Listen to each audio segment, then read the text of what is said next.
Hello students, Mr. Vini again, talking today about the rise of Italy's city-states as we continue to look at the Renaissance.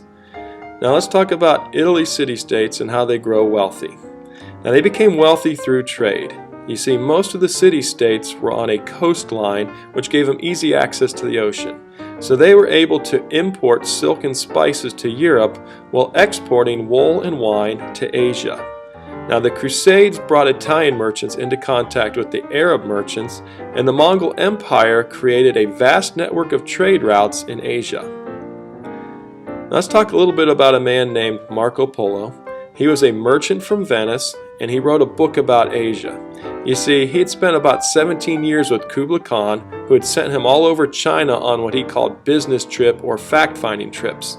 And then when Marco Polo returned to Europe, he had written this book, and this increased the European interest in China and the Chinese goods.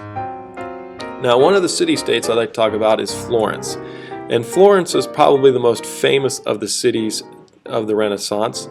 It first became very wealthy through wool trade and through banking.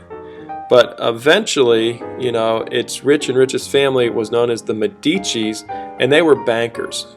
And they learned how, with using interest, you could really make a lot of money. Then there's another city-state called Venice. And if Florence was the first one to grow wealthy, Venice becomes the wealthiest city-state of all. They had great sailors and shipbuilders. Venice was built on a bunch of islands.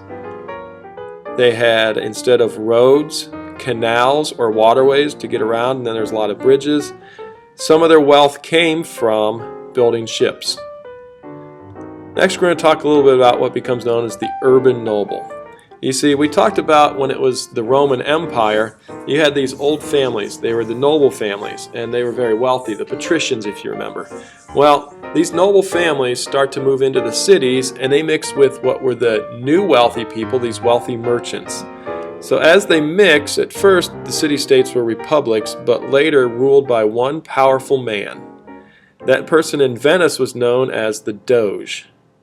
Now the Medici family, as I mentioned earlier, becomes the most powerful family in Florence, and they rule for many years. The city-states came up with what was called diplomacy, or the art of negotiating with other countries. They found if they were fighting with each other all the time, that hurt trade. So if they could negotiate out some of the ideas and some of the things they needed, then they weren't fighting, they all got wealthier.